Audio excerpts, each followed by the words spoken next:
Fucks Given, the podcast where we discuss real life shenanigans your mama was too shy to talk about. Whoa, that's fucking weird. Holy Jesus. Daisy's in the closet. Here's my dick. Blam! And you got those Not the Scooby-Doo best characters. Okay. I'm just saying this one time. I mean, I'm interested. Cat on the toilet. A half-hard dick pic. I have a confident vibe. I'm Daisy. I'm Heather. I'm Terry. I had Spanx on, bitch. Zero fucks given. Hey guys, happy Friday. Happy Friday. Happy Friday. It's fucking Friday. We're doing great. We are, right? Yes. Yes. Yeah, dude, this was a fucking, I feel like spring break, right? So all my kids were home and I was about ready to lose my mind up in here. For real. I don't know how you keep it together, honestly. I don't even know. You don't even do drugs. It just doesn't make sense to me. You don't even really drink when you're home either. I don't. I was thinking about taking up heroin, but it's just really, it's not my budget. It's not my budget. Heroin, you never know. What's the You could probably turn trick for that. Yeah. No, none of that.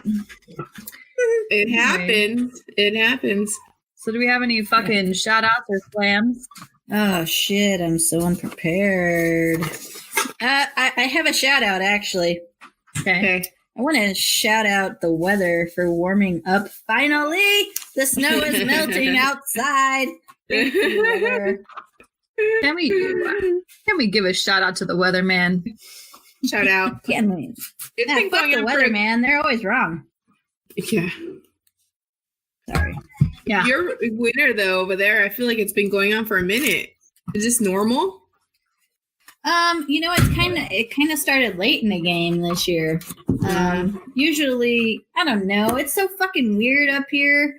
It might snow in July when you guys come up. You never know. Really? Oh my god. Please don't. Yeah, you never know. I'm trying to go on a pontoon and float down the river, bitch. But you will. In the snow. You get drunk enough, you'll be all right. You'll get a little hypothermia. You'll be fine. Yeah. Just have a little flurry. Yeah, just put a That's blanket on. That's right. Just don't shave. Don't shave. It does come in handy. Yes, it does. It's another layer of warmness. I agree completely. I'm excited. What about you guys? Right now? Our weather's been fucking awesome this week. Yeah. But, it's been great. how's your any slams any slams besides kids being home on spring break? Oh man. No. Not I on my want to end. give a slam to my booty hole not fucking releasing. Constipation is a motherfucker. For real. So shame on you, booty hole. I've never experienced that at all in my life. Constipation? Mm-mm. Well, you're lucky. If you got constipation, diarrhea. That's all I know. Upset stomach. Some shit. I can't remember the rest. That's what Charlie was singing to me the other night when I fucking threw up everywhere. Oh, that's hilarious. Have some Pepto. No. Gotta lay off them chicken wings, man. Yeah. Yeah. Whatever. No. That's funny. So tonight is my topic, and I'm excited about it. I really like one thing I want to do, and the reason for my guest tonight. It's just like life's way too short, right? So, I mean, in this case, it's long, but right? In my guest's case, it's very long. But life's really short. My friend Lauren, I met her at my gym, and she recently passed away from lung disease, and she was so young. She's just she's a few years older than me, and it kind of like it kind of put me down a little bit just to think like, gosh, I didn't even think that was going to happen. And I honestly, I wanted to have a podcast, and she was a big supporter of it. And I never got the chance to do it. And so it kind of got me thinking that, I had a guest on just to kind of talk about her life. She's seen a few things, and I just kind of want to bring her on. You guys know her, but it's going to take me, in audio time, it'll take me 2 seconds, but all right. So my guest is here. We're all set in. She's super special to me. This is Jean Buechler, aka Grams. Woo! Graham, tell them what year you were born. I was born 1924. That's awesome. Wow. Amazing. I'm 94 years old. 94. So she's lived a very long life. She's almost 95 years old here in May. Yeah. All right. And I had to look it up because I'm not good with presidents, but Calvin Coolidge was president. Yes. When you were born. Okay. I believe you. Yeah. I know, right? Yeah. Anyway, so I told Grams, I was like, hey, I just went and grabbed her. I was like, you guys, I want you to be on my show. I said, are you excited to be here? Yes. I'm not one to get real excited about anything, but I'm very interested in what you have to say and what you have to ask me. Yeah. So she's excited. So when I asked her, she was like, not necessarily, but like she said, she doesn't get too excited about anything. Uh-huh. But so when you were growing up, it was in the 1930s. That was the Great Depression. Yes, the Depression started in 1929. That's when the stock market fell and people lost their jobs and the banks failed.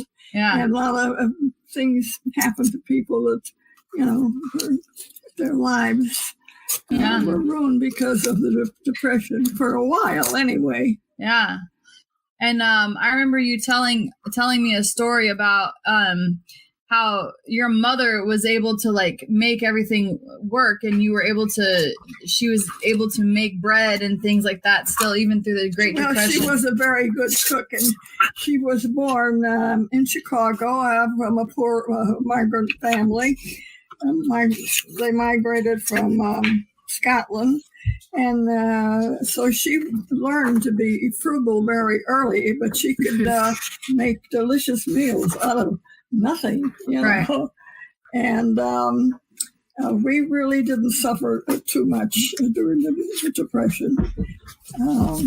My sister worked in a bank, the only bank on the north side of Chicago that didn't fail.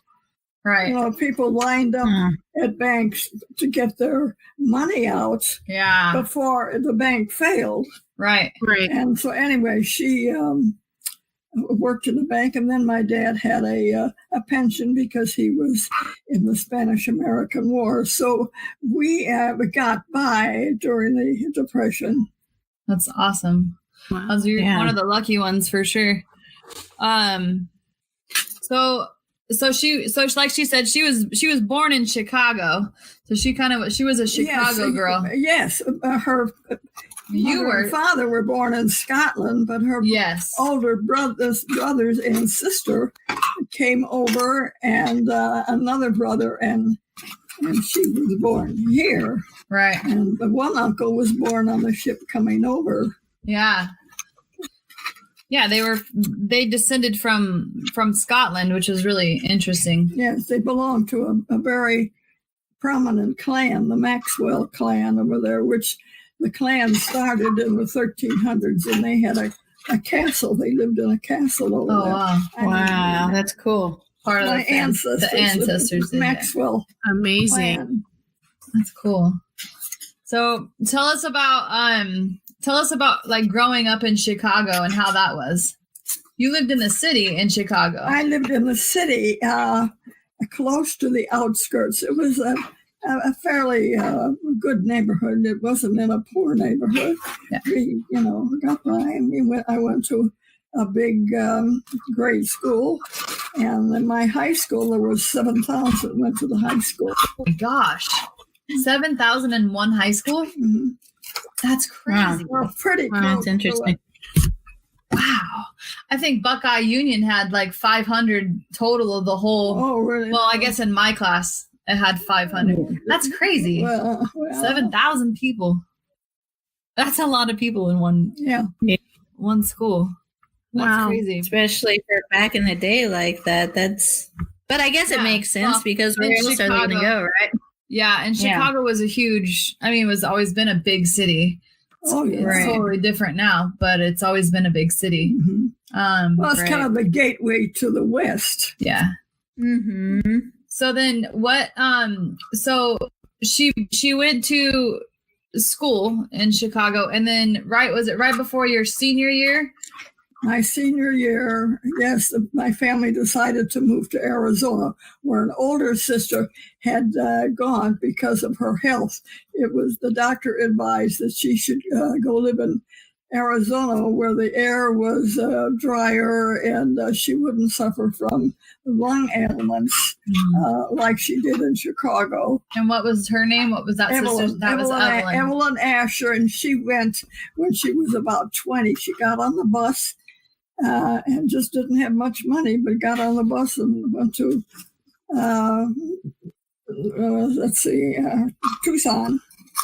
Tucson, Arizona, where the university was, and she enrolled in the University of Arizona. So you guys came over. What year was that? What year did you move to Arizona? 1941. Wow. That's the year. Crazy.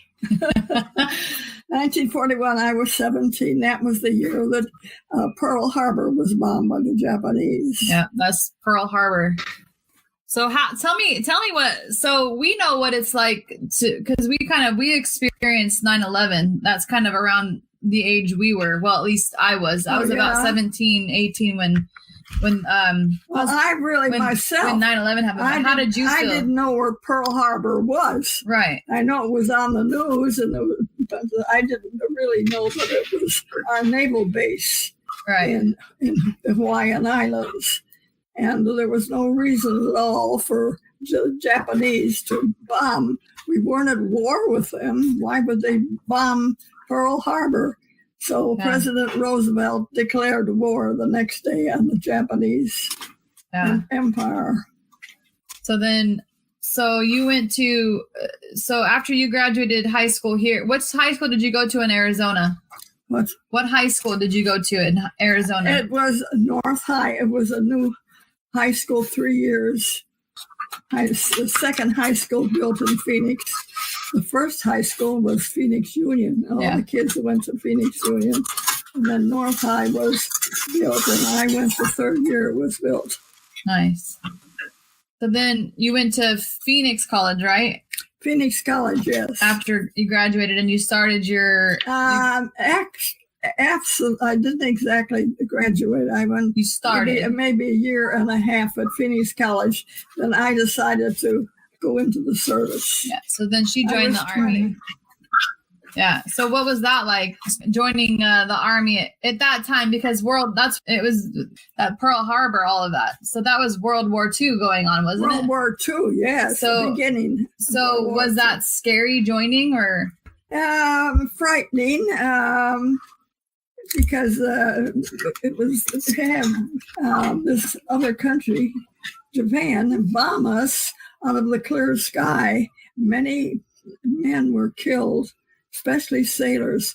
The battleship Arizona was sunk, in that harbor when all the hand sailors aboard sunk, and they never recovered them.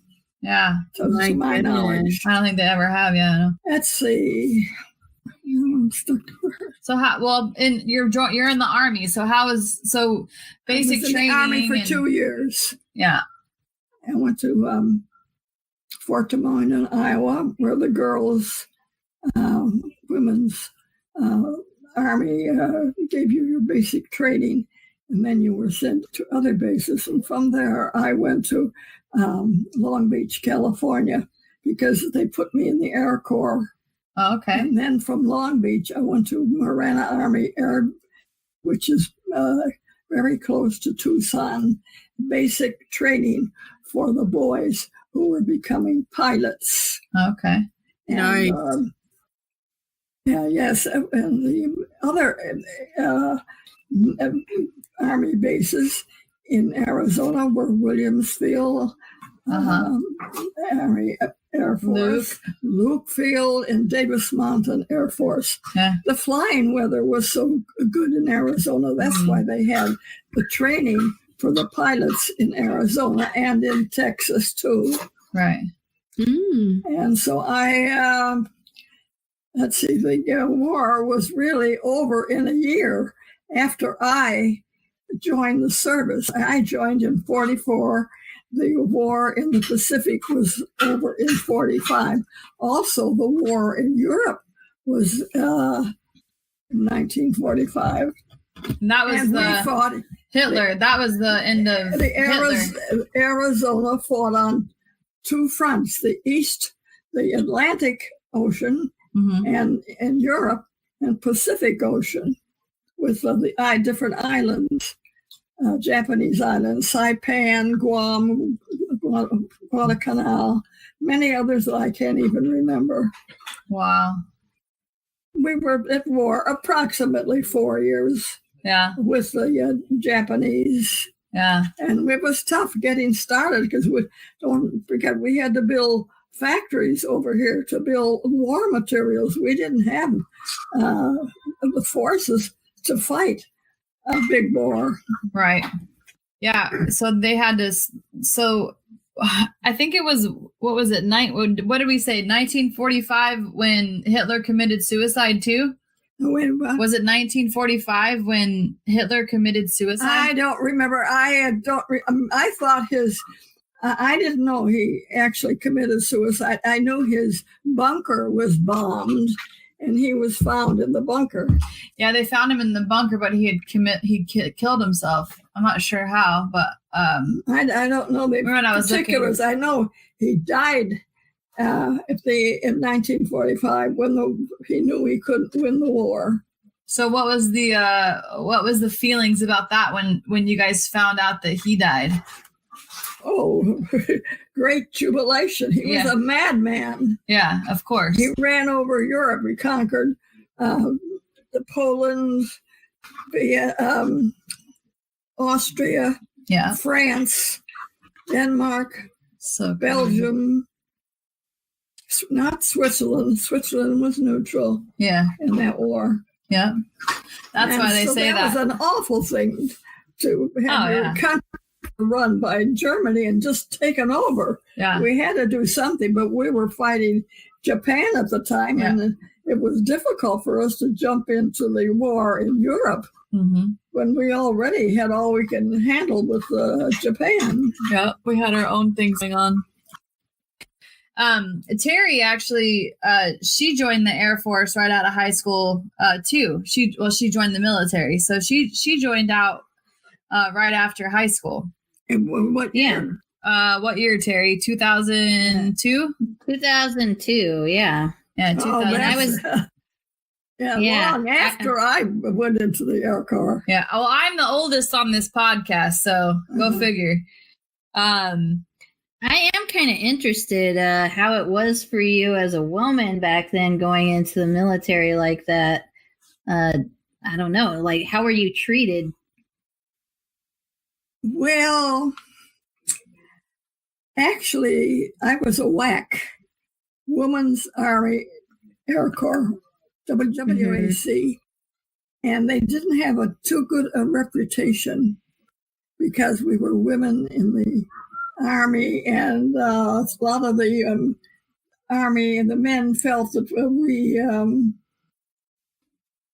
how can I say it, we're free with our friendship. You know? Oh, so we had a bad reputation, but so that wasn't all the Army. That was just what the men felt. Some of the men, not all the men. And then we were really a great Army and helped out mostly in offices Yeah. Doing office work was what I did. But some went overseas, and some were in bad areas where they had to worry about being, assaulted by the enemy. Mm-hmm. But I wasn't in that part of the Army, and it didn't serve in that way. So in mostly you were treated Oh, fair. sure. Yes, we were. It depended upon how you acted and treated, but it was a great experience. Right. Good. Well, And I don't know whether you know, but I don't know whether it was all over the country. I think it was a GI Bill of Rights. If you got an honorable discharge from the service in World War II, you got 4 years of college. Mm-hmm. Right. Yeah. When I was in, you had to pay for it for 12 months. You paid $100 towards it. Oh, I see. Yeah, well, and then they would give it to you. That cost the government a lot of money, but I didn't. I was only in college for 3 years because I already had a year's college before I went in. So they paid for 3 years, and that paid for your tuition and your books and your living expenses. And that was all paid for. Oh, nice. And that's when you went to U of A, correct? That's when I went to College of the Pacific. Oh, you went to California, and then I transferred to University of Arizona, and then I graduated there, and then I went. I needed a teaching certificate because I didn't have it when I graduated from college. You have to go to a special school to learn to be a teacher. So then I went to ASU, Arizona State. We love. That's where we're at. We're in Tempe, so we love ASU here in Tempe. Oh, so we're Sun Devil fans. We don't like. Oh, Sun Devil. We don't like. We don't like U of A. But you were kind of. I wasn't too interested in sports at that time. Right. So anyway, and then to renew my teaching certificate, I had to go back to school, and I went to Grand Canyon to get that. Yeah, nice. They're all became universities. And when I went, they were all colleges except the University of Tucson. Yeah, they were all colleges. But since then, all these colleges have gotten university status. Right. Very true. That's awesome. So you got to experience, you got to go all around just being in the Army, and then you have college experience and all of that. So then you get your first teaching job, and tell us a little bit about that. I got my first teaching job was at Gilbert Grade School. A teacher at the Gilbert Grade School had to leave. I don't know for what reason, and they needed a teacher to finish out the year. And so the superintendent of Gilbert Schools came to my house and interviewed me for the job, and I got the job. And that was only about 3 or 4 months, though. And then I got married, so I didn't teach for a while, at my first year that I was married. But then I started to substitute quite a bit, and then I had a 3rd grade for a while, not substitute, just a regular teaching job, and a 4th grade. And then we adopted our little boy. Yeah. And then I had to give up my teaching job. So she stopped working. She adopted her son, Wayne, which is TJ's dad, which is obviously TJ's my husband. And so kind of a neat story there. So tell us about, so after you had Wayne, you weren't able, so you were a stay-at-home mom, correct? Yes. So how was that? How was that for you? Was there any kind of just like it was for most mothers? It was, it was a little hard on me leaving my job because I had worked hard at that teaching job. Yeah. And my supervisor at school hated to see me go, but I couldn't postpone getting the baby. When they had a agency had a baby for me, I had to take it. They say, well, don't you want the baby? I said, well, yes, I do. Just then you quit your job. Yeah. So I didn't like having to tell the school that I was quitting. But at the same time, you got to have your baby, and you got to bring home Wayne and have your son. He was 6 weeks old when we adopted him. Oh my goodness. Yeah. That's a baby. Yeah. Well, my little girl that we adopted from the same agency was 4 weeks old when we adopted her. And so how far between Wayne and Wayne? 2.5 years. So Wayne was 2.5 years old when you got Lori. And so that went good. And you guys lived where did you guys live growing up? Where did you guys live while they were young? Phoenix. And that's the White House that we talk about? It's Phoenix. No, we lived in the middle of Phoenix on Mitchell Drive. And then we rented there. And then we bought a home on Gardenia. That's the one. That's what I think of. And then my husband broke partnership with his partner. We had a business, and then we separated. We took the farm as part of our split. Yeah. And then we also got a cash settlement. So then we went to Buckeye, where we inherited the farm, 80 acres, Rainbow Valley. So they got a place out in Rainbow Valley, Arizona.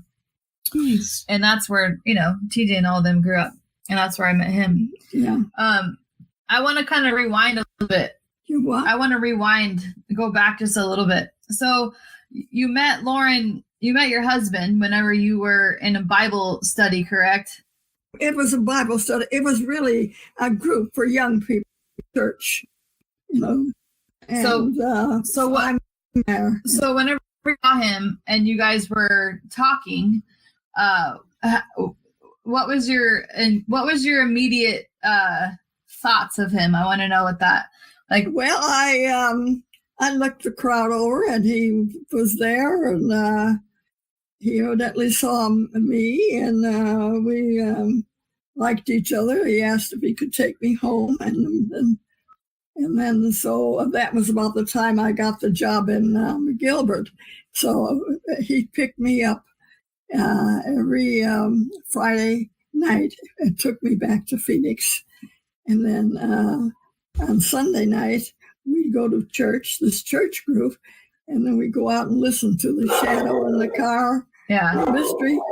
Oh, the Shadow knows. Yes. And we then he drove me on Sunday night back to school so I could be at school Monday morning in Gilbert. So what was your because he, in my opinion, because I definitely knew him as an older man. I met him when I was around 17 years old, but the pictures looking back, he was quite the stud. He was. He was very handsome. Very handsome. Uh-huh. Yeah. So I kind of just wanted to know how. And everybody wondered why I got him.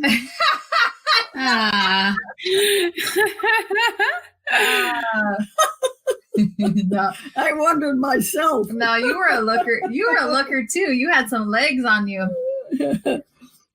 So anyway. Well, that's exciting.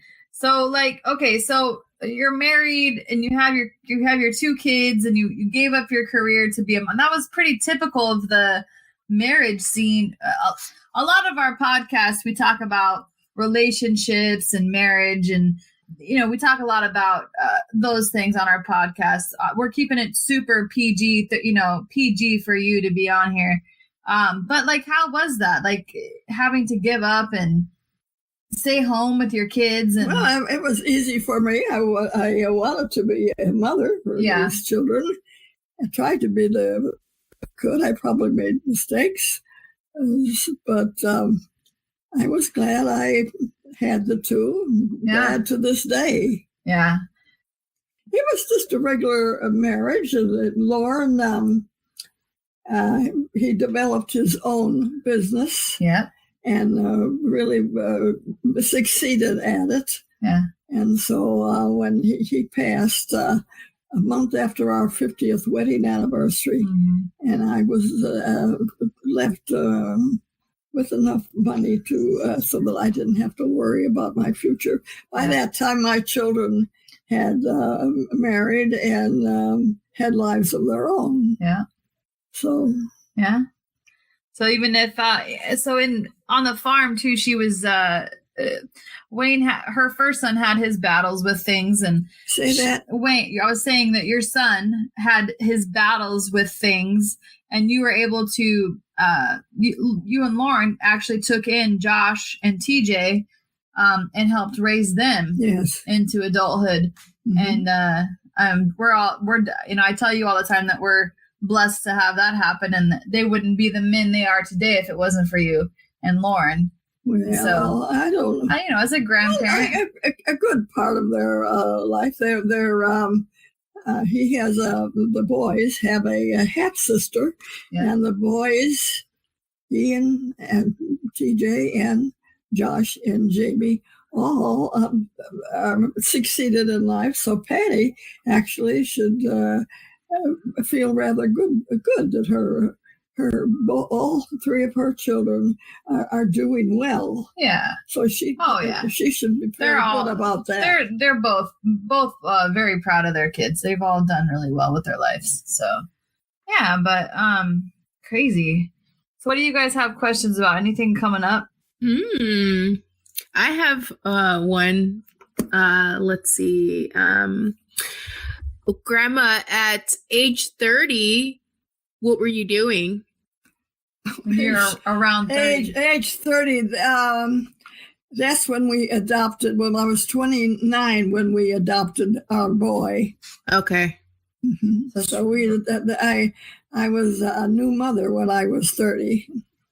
Yeah. So Daisy's 30 right now. Huh? So Daisy, she's asking you. She's 30 right now. Oh. She just turned 30. So, and she's done a lot with her. She owns her own home. She's kind of done a lot for herself. So it's just a different time. Daisy, could you imagine? Say so. Could you imagine dropping like your career and just being a stay-at-home mom? Like, is that something that you would you be down to do that? Yeah, not at this point, but if he was pretty handsome like your grandma's husband, then maybe. Yeah. No, I had no trouble with the fact that he was handsome. I mean, I never had him wandering or anything like that. Yeah. He was all developing his business because he was raised in Iowa during the Depression when they hardly had food on the table when he was a young man. Right. So he wanted to make a success out of a career. And so that's, in fact, we talked about the fact when we were first married, he worked for another company, but he didn't want to work for another company the rest of his life. He wanted to have his own business. Yep. And he didn't know how he was going to do that. But then he went into refrigeration. Yeah. She was a sheet metal worker. And when you have a refrigeration company, you have to install the parts that in the home that will accept the refrigeration unit. He and other men would work in the attic and fix the ductwork and everything. Yeah. That's what he did. And then they'd move the refrigeration unit in, and so his partner, though, was really the refrigeration man. Yeah. In the partnership that Lauren and but they did very well. That's awesome. In his business. Yeah, he set her up for life for sure. So she was able to have her. Yeah. So she's definitely been taken care of. now she gets to hang out with me, and I get to bug her all the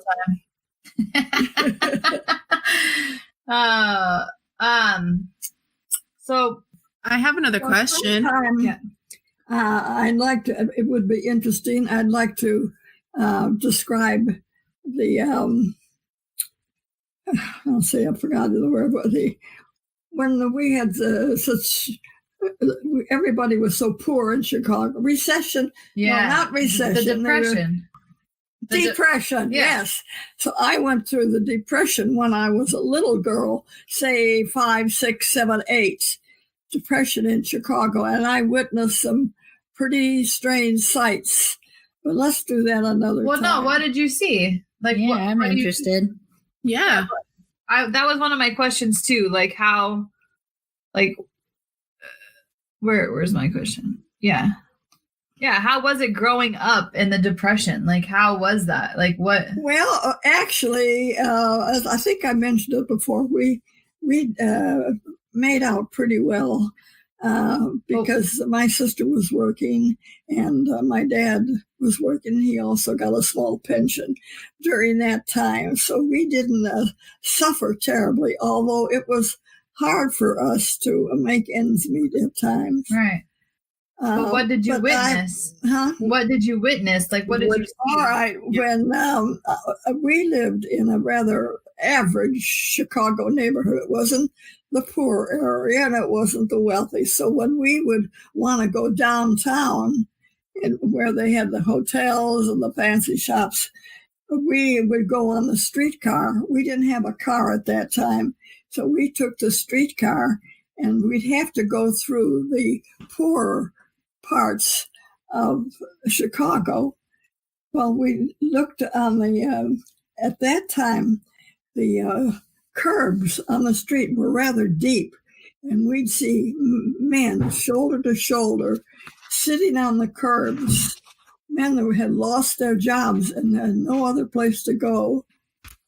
And my mother would tell me, well, those men are hungry, honey. They want food. And so they may have been sitting like that, waiting in line to have a bus pick them up and take them to a soup kitchen. Yeah.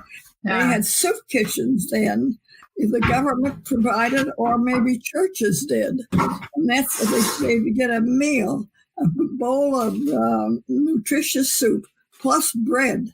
That probably was their only meal of the day. Yeah. But people, and then families say they belong to a church, and church members who had homes and were doing pretty well during the Depression would invite a family to their home, and they'd fix a basement partitioned by blankets and all that.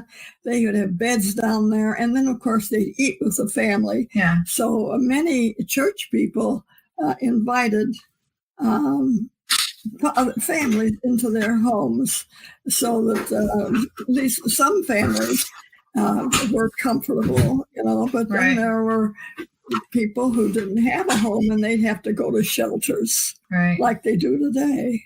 Wow. But they were many of them. But so many days. People, yeah. Well, see, the homes in Chicago in those days had basements in them. I don't know whether they do that because the basements held your furnace. Right. And your coal went into your furnace, and that heated your whole house. Yeah. Today, now, homes are heated by electricity. Yeah. And they don't have basements. Maybe. I don't know. Well, they do, depending on where you live. It's very rare here. Yeah. But depending on where you live. Anyway, because people had basements, the basements were open to people who didn't have families homes, who didn't have a home. Did you guys take anybody in? No. We had. But you had a lot of people. You had 3, right? Siblings with you. Yes. But we didn't. No, the church I went to, there weren't too many families that needed a place to stay.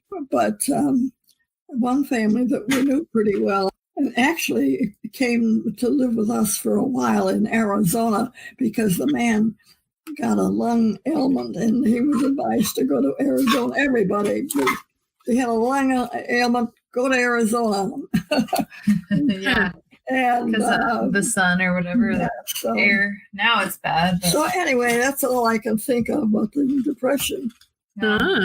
What is the most important thing you've learned during your life?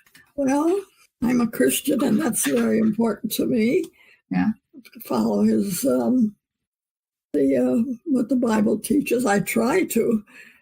It's very difficult for us to follow all the instructions from the Bible, but people try. Yeah. I guess that's. But I love being a school teacher. Yeah. That was for me. I loved it. And then I was being in the service. I enjoyed that too. And I've been to Europe. Beautiful. I've been a musician, a soloist on an instrument. Yeah. But I played that solo a day I'll never remember at Phoenix College. Yeah. He was a trumpet player. Nice. Nice. Yeah. With that being said, I have one more question. Yeah.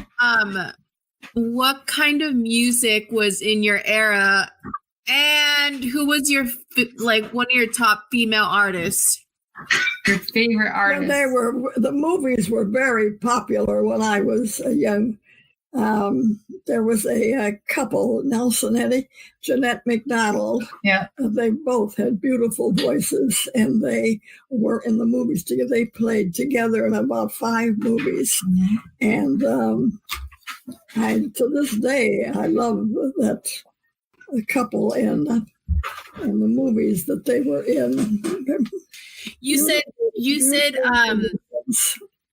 said Jeanette MacDonald and Nelson who? Nelson Eddy and Jeanette MacDonald. Yeah. Do you know? Have you heard of them?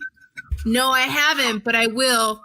She's gonna look it up. Yeah, look it up, and you can, get the movie. Some of the movies. Maytime was one of their very best movies.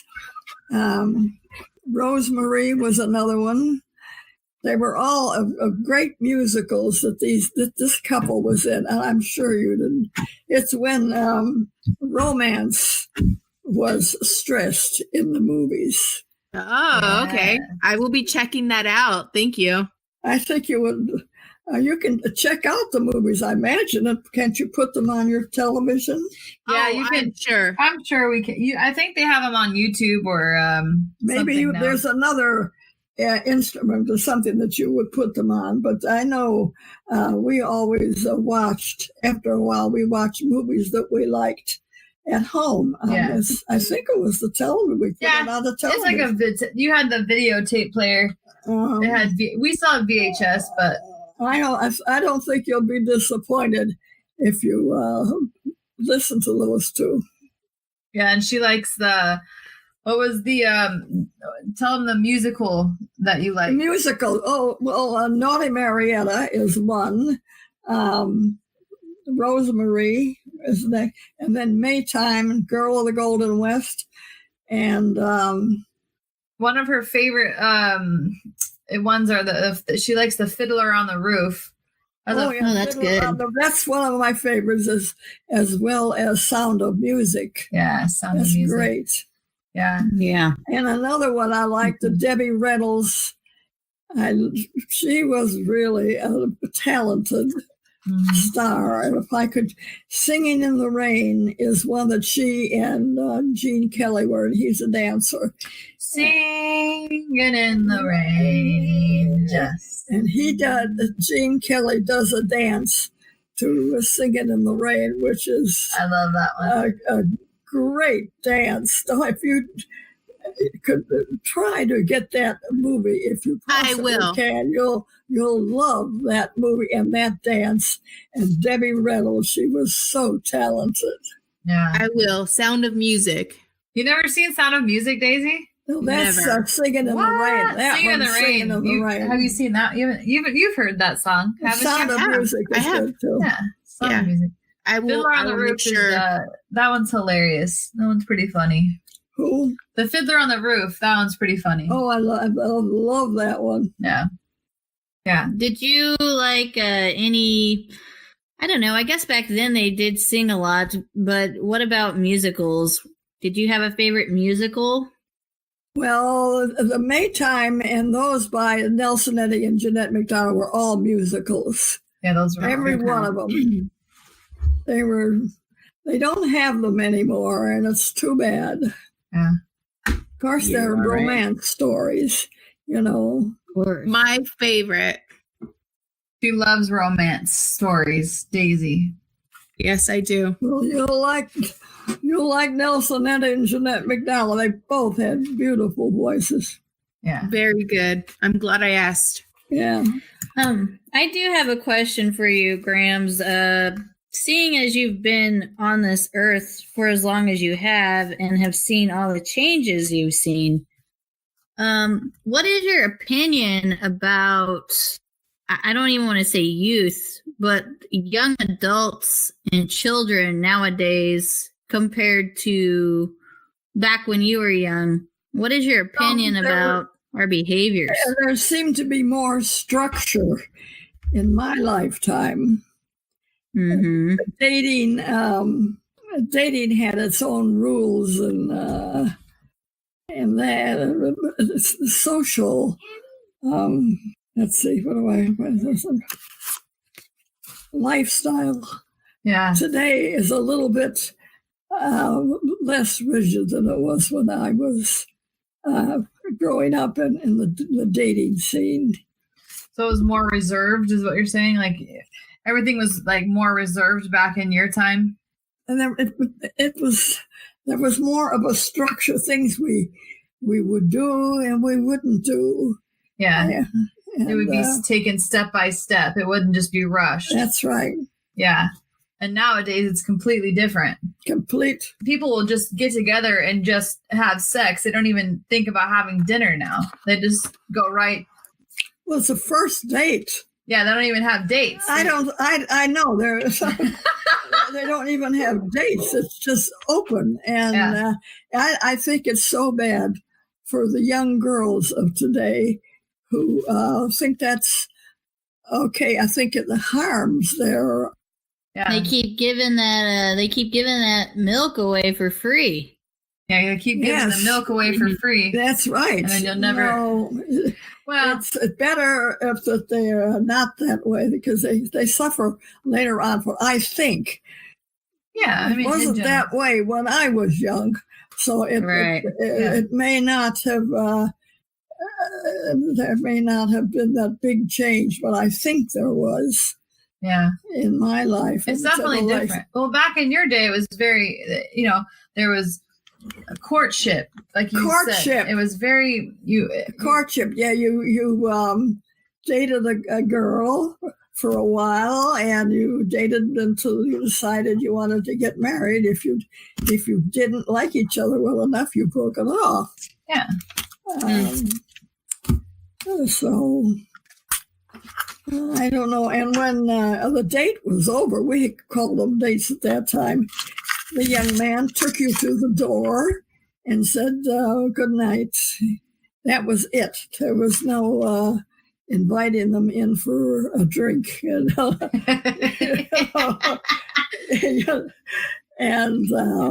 so that was very definite. He took you at the end of the date. He took you to the door, said goodnight. Then he got back in the car. If he wanted to date you again, he would call you on the phone. Oh, goodness. That's romantic. And then when you would date, like how is, you have the conversation, right? Like nowadays people date and they look at their phones the whole time. They look at what? They'll be on their phone the whole time, but You're kidding. No, it's crazy. That's one thing I don't understand. What is so interesting in that phone? Yeah. You see it a lot. She asks us all the time, what in the heck are you looking at? Well, it's been that way with my granddaughters, too. Yeah. But what's funny is when people are actually out in a social setting, like a date, TJ and I will go to dinner, and we look at people, we people watch, and people are on their phones. They're not even engaged or talking. Doing what are they looking at? I don't know, but they should put their phones down and talk to each other. Well, yeah. But they don't. It's crazy. That's not good. No. And seeing they lack that. A lot of the. But you do it at home. I look at my phone all the time. What are you doing? She called you out. No, I do. It depends. It's the time and the place. But well, I mean, I'm doing podcast stuff, or I'm doing this, or I'm answering emails. You can do everything from your phone now. But if I'm in a social situation, if I'm talking to somebody, I like to try to put my phone down and talk to somebody, not look at my phone the whole dang time. Yeah. But yeah, it's just different now. No. She thinks it's the most interesting thing that I can say, okay, Google, and then ask it a question. Oh, yeah. Have you heard of Johannes Vermeer? Oh, it just popped up. I think that's about. I can't think of it. I've had lots of different experiences in my life. But I think the average person, because I've been in the service and I've had roommates when I was in the service, we lived in a barracks. There were several other girls living in the barracks. Tell us about the Rockefeller dog.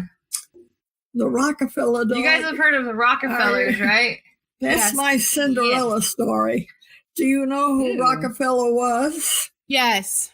Like There's Rockefeller Center in New York. At one time, he was the richest man in the world. He started Standard Oil Company. Yeah. Huge sugar daddy.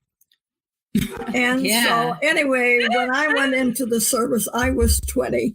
And in the same company was a Rockefeller's granddaughter, because she was 40, and she was all Army, and she was a staff sergeant.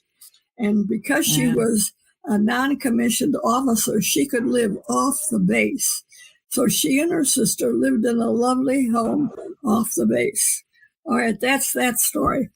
One day, this is when we were at Camp Vale, California, a feral dog wandered onto the base, and one of the WACs in our barracks took a liking to the dog and picked him up and made a little bed for him underneath the barracks, and then she'd go to the cafeteria and get a little food for him and water, and she fed him, and she liked the dog. At the same time, Rockefeller's granddaughter, I forget her first name, I'll say it was Florence. Florence took a liking to the dog, and the dog needed medical attention. So Florence says, "Why don't I take the dog in with me home and I'll take him to the vet and we'll take care of him, have him groomed and take care of the worms and the fleas and whatever else bothers him." And so that's what she did. Well, she became attached to the dog. And she asked the friend, Marcella, who had taken care of him, she says, "Do you mind if I keep that dog?" She says, "Well, no, it'd be wonderful." So there was this little feral dog, who ended his life in the home of the Rockefellers. Got to go live with the rich ones. Isn't that crazy? It's my Cinderella story. It is. It is. That's awesome.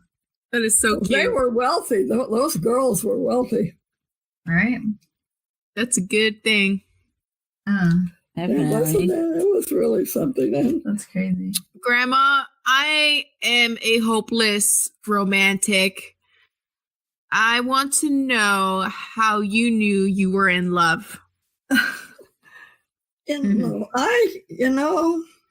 I sometimes wonder if I were actually in love when I married. That's an awful admission to, but I think he was the man for me. He was the kind of person, he was not loud, he was very ambitious, he paid his bills, and he was a good father, and he was a man for me, but I don't think we were drop dead in love with each other. So people don't always marry the person that they're madly in love with. Yes. I was really in love with another boy before I ever knew my husband, but still I wanted my husband to ask me for your to get hand in married, marriage. Mhm. but he actually had been turned down by a woman that he loved. Oh my And so- goodness. Wow. And so What was the guy that you were in love with? Was this the one that was he robbed the bank. Yeah, tell so he was a bad boy. So tell Grandma. He was a high school. I knew him in high school when I came here, but he and my sister who worked at First National Bank. There were two banks in Arizona, Valley and First National. Mhm. And she got him the job. If anybody hears this, they're going to know who I'm talking about. Nah. No. Anyway, my sister got him a job at the bank because he was in high school and his folks were very poor. They didn't have much money to live on. So my sister spoke for him at the bank, and he was a runner, a gopher between the two banks. And then he went into the service, and when he got out of the service, he went back to the bank, and they made him a teller. And then he was so good at that, they made him an officer in the bank. And I'm going to quit my story right there.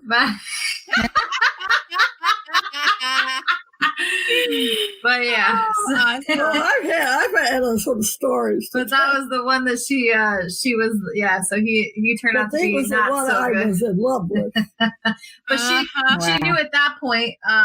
She knew when that news came out that he did what he did. That she definitely had made the right choice. Oh. Well, Wow. he would. Yeah. I would have married. He didn't like me well enough to marry. But however, I heard that they got divorced. He and his wife got divorced later on. He was like, didn't he get married to the redhead? Wasn't it the redhead that he got married to? No. She was in the band in high school. We were all in the band together. No, he didn't marry her. Oh, okay. He married a girl from the bank. So we have inside jokes that we can't talk about. Okay. All right. We have our own girl talk but we keep those on the DLs. Gosh.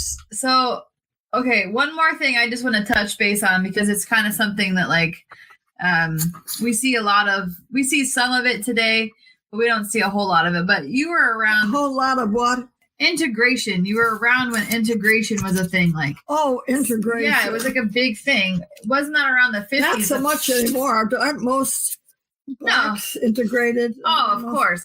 So the world's pretty much, I'm all for integration. Of course, yeah.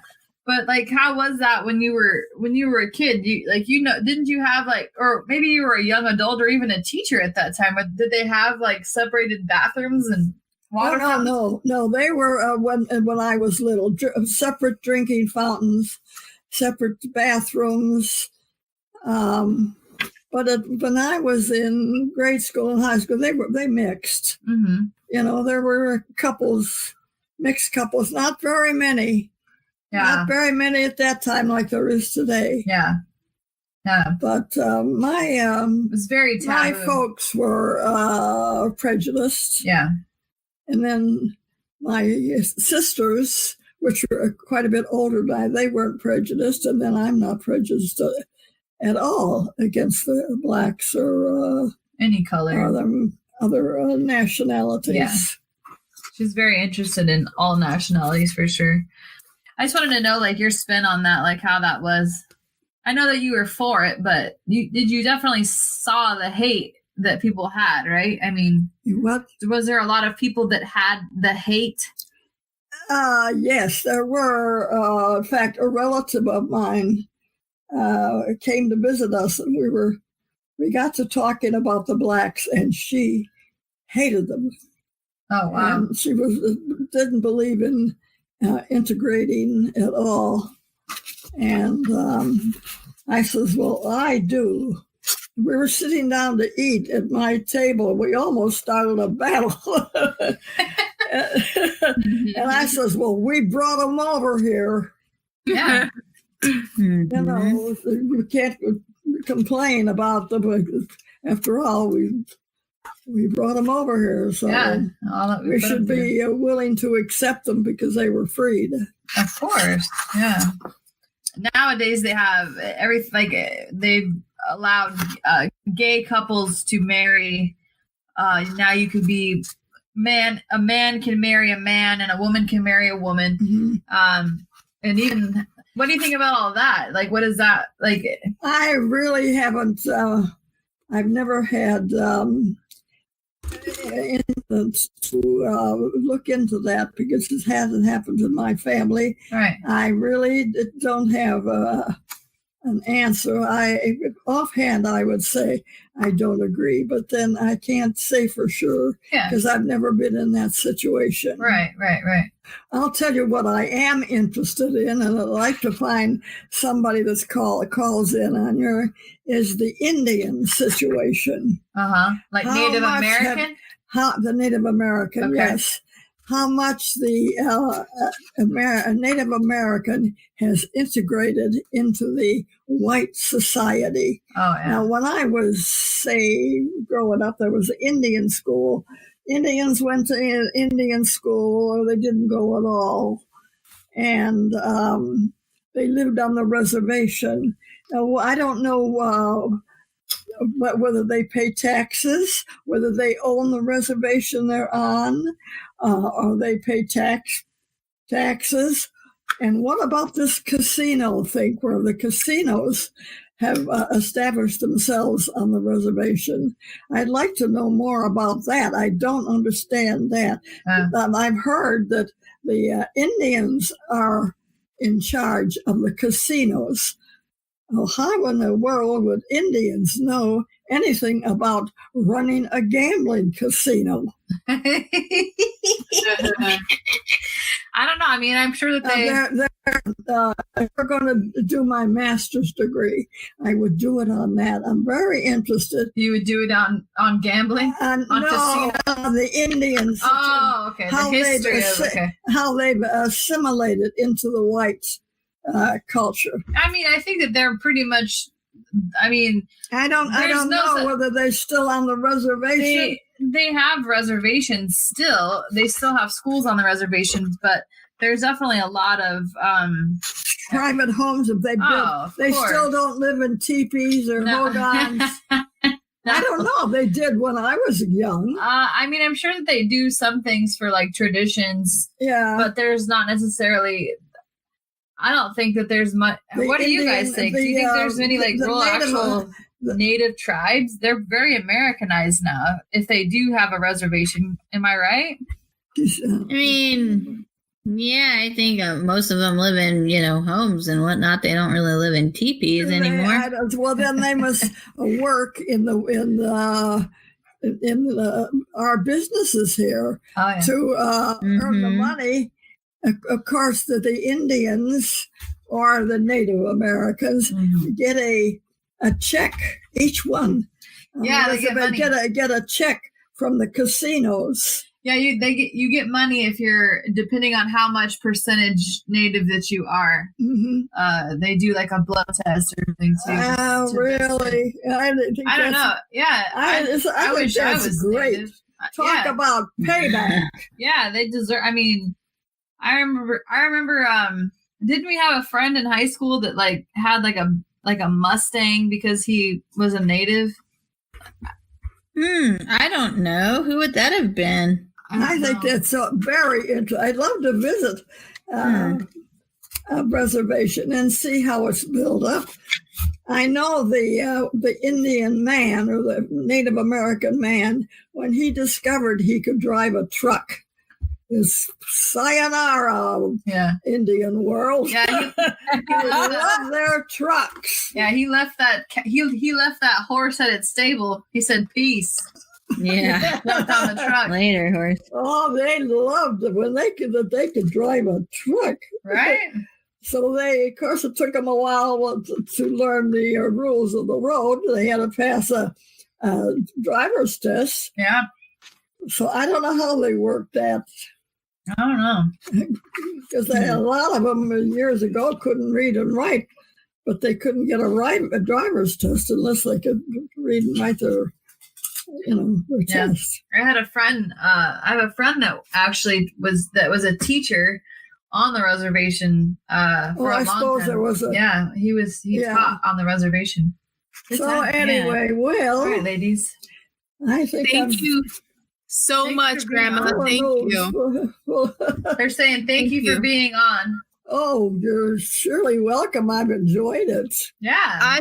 Us Yeah. too. Thank you. And also, I do want to say, Heather, again, my condolences to you and your friend's family and the rest of her friends, and rest in peace, Lauren. It's really sad. But So sad. Yeah, it was very I don't know, you guys, life is too short sometimes, and you don't really know how much time you have on this earth. You get what you get, and you can't throw a fit about it. But I think that it kind of teaches us to live in the moment and to make sure we do all the things that we want to do the time that we have. And I think that you've lived an amazing life, and you have so many stories to tell. And this was probably a tiny fraction of what the Grams can actually tell, because there's so much more she can say. But I appreciate you coming on. Oh, well, I'm happy to be here. Yeah. Thank you for asking me. Thank you. And ladies, Thank you you, guys, Gran. thank you for keeping it, PG for me. I appreciate that. It's the most appropriate show we've had in the history of ever. ZFG. It was, Yeah. Where's my other shoes over there? I'll find your other one. She has her slippers that say "bed hair, don't care." Okay. Nice. I'm going to retire to my talking books. Yeah, just gonna go listen to her story. All right, Grams, thank you for being on. Oh, you're sure welcome.